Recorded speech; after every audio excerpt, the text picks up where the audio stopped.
সাকিবের শূন্যতা তো আছেই, ইফেক্ট তো আছে। আমরা হোয়াইট ওয়াশ করব পাকিস্তানকে। তাসকিনকে আমি দেখেছি, তাসকিন বাউন্ডারিতে যখন ছিল মনে হচ্ছিল তাকাচ্ছিল, আসলে তাকিয়েছিল মনে হয়, আমার ডাক শুনেছে। পাকিস্তানের বিপক্ষে প্রথম ম্যাচে বাংলাদেশ দারুণ জয় পেয়েছে, সবকিছু মিলে সব মিলে অনেক এক্সাইটেড। আমি পাকিস্তানকে আমরা বধ করেছি বাংলাদেশের মাটিতে, এটাই হচ্ছে সবচেয়ে আনন্দের। পাকিস্তানকে হারালে তো অন্যরকম আনন্দ লাগে, সেটা সেটা বলে বোঝানো যাবে না আসলে। করাচিতে বাংলাদেশকে 3-0 হারিয়েছিল পাকিস্তান, সেই প্রতিশোধ মিরপুরে নিতে পারবে কিনা টাইগাররা? হ্যাঁ, পারবো ইনশাল্লাহ। মাসে একটা মানে পারফরমেন্সের দিক দিয়ে কাকে আমি তো তাসকিনেরই ফ্যান, এই যে তাসকিনের জার্সি পরা। আরেকবার যদি একটু দেখাবেন আসলে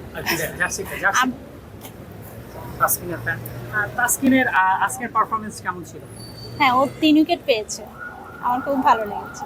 তাসকিনের আজকের পারফরমেন্স তাসকিনকে আমি দেখেছি, তাসকিন বাউন্ডারিতে যখন ছিল মনে হচ্ছিল তাকাচ্ছিল, আসলে তাকিয়েছিল মনে হয়, আমার ডাক শুনেছে।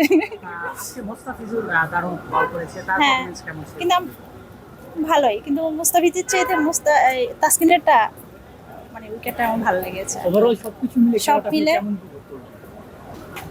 মানে মানে কি বলবো, আসলে এটা প্রত্যাশিতও ছিল, সব মিলে ভালো। নেক্সট আমরা হোয়াইট ওয়াশ করবো মানে পাকিস্তানকে। বাংলাদেশের খেলা কি দেখা হয় নিয়মিত? হ্যাঁ, আমি সব যতই খারাপ খেলো বাংলাদেশের খেলা আমি ছাড়বই না।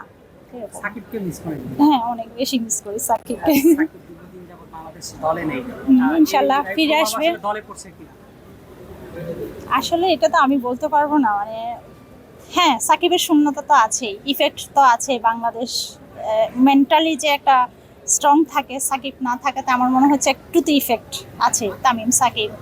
অনেকে বলে যে মাশরাফি যখন নেতৃত্বে ছিল বাংলাদেশ দল তখন বাংলাদেশ অনেক ভালো করেছে, এখন কি বাংলাদেশ কিছুটা ব্যাকফুটে চলে গেছে? না, এটা ফিরে আসবে। অনেকে মনে করছে বা অনেকে বলাবলি করছিল যে ফুটবলের নবজোয়ার শুরু হয়েছে, ক্রিকেট কালচার কি ডাউন হয়ে গেছে বা ব্যাকফুটে চলে গেছে, কিন্তু আজকে কিন্তু দৃশ্যপটটা একদমই আমার মনে হচ্ছে আমি 2009-10 সালে যেরকম খেলতে, আমি কিন্তু ওয়ার্ল্ড কাপও দেখেছি সাগরিকায়, চট্টগ্রামে। তো তখন ওই ফিলিংসটা আজকে পেয়েছি, মানে গানে বলেন, দর্শকের করতালি, যখন বাউন্ডারি হচ্ছে, সব মিলে মনে হচ্ছে আগের দিনটা আবার আসবে, আমরা ইনশাল্লাহ ব্যাক করব। এই যে বাংলাদেশ দল মাঝখানে আসলে অনেকগুলো পরপর সিরিজ হেরেছে, এখন আবার শ্রীলঙ্কার বিপক্ষে সিরিজ জিতে আজকে প্রথম ম্যাচ পাকিস্তানের বিপক্ষে জিতলো। এই ধারাবাহিকতা আবার কি ধারাবাহিক আসবে ইনশাল্লাহ, ধারাবাহিকতা আসবে। তো এই যে সবকিছু মিলে বাংলাদেশ দলকে নিয়ে আপনার কি চিন্তা ভাবনা? কি বাংলাদেশ যেমন সবগুলো র্যাঙ্কিং আমরা ওয়ার্ল্ড কাপ জিতবো, হ্যাঁ অবনমন হয়েছে, হ্যাঁ, এটা আপস এন্ড ডাউন থাকবেই। হ্যাঁ, টি-20 ওয়ার্ল্ড কাপের কথা বললেন, সেখানে তো খেলতে হলে বাংলাদেশকে বাছাই পর্ব খেলতে হবে এখন যে র্যাঙ্কিং এ আছে। খেলা হবে 2027 সালে, তার আগে কি বাংলাদেশ আসলে 6 বা 7 স্থানে থাকবে কিনা? পারবে ইনশাআল্লাহ, আমরা ওয়ার্ল্ড কাপ জিতবো। আরেকটা প্রশ্ন, আচ্ছা বাংলাদেশের মানে যে লিটন কুমার দাস কিন্তু অনেক গোল হয়েছে, অনেক লিটন কুমার দাস কিন্তু নেক্সট শ্রীলঙ্কার সাথে খুব ভালো করেছে। আজকের ম্যাচে কিন্তু লিটন কুমার দাস 1 রান করেছে এবং তানজিদ তামিম কিন্তু লাস্ট যে ম্যাচটা হয়েছে সেই ম্যাচে তানজিদ তামিম বিরোধ ছিল, 73 রানের একটা বিধ্বস্ত ইনিংস খেলেছে, যদিও আজকে সে খেলতে পারে নাই, কিন্তু আজকে পারভেজ ইমন খেলে দিয়েছে। তো এই পারভেজ ইমনের খেলাটা আসলে কেমন উপভোগ করলেন?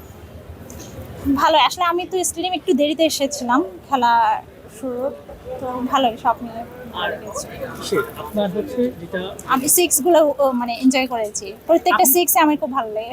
মানে অনেক খেলা দেখেছেন, এক্সপেরিয়েন্স আছে, আপনি ওয়ার্ল্ড কাপ দেখেছেন। বাংলাদেশের আজকের মিরপুর স্টেডিয়ামের বাইরের এনভায়রনমেন্টটা কেমন ছিল, মানে পরিবেশটা কেমন ছিল আপনার কাছে?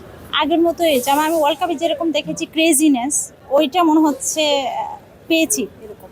বিসিবির এই যে বাইরের যে কাজগুলো থাকে, বিশেষ করে প্রশাসনের কাজগুলো, এগুলো নিয়ে অনেক সমালোচনা হয়, আজকে আসলে ওরকম ছিল কিনা সমালোচনা করার? না, সমালোচনার জবাব দিয়েছে মনে হয় আজকে। শেষ প্রশ্ন, তাসকিনের কি আপনি রিসেন্টলি কি তাসকিনের ফ্যান হয়েছেন নাকি আরো বড় সবসময় তাসকিনের ফ্যান ছিলেন?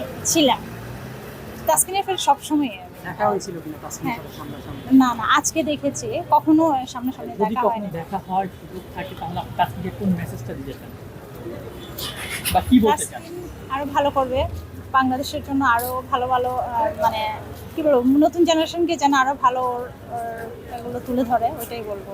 যেভাবে পারফরমেন্স করে বেড়ায়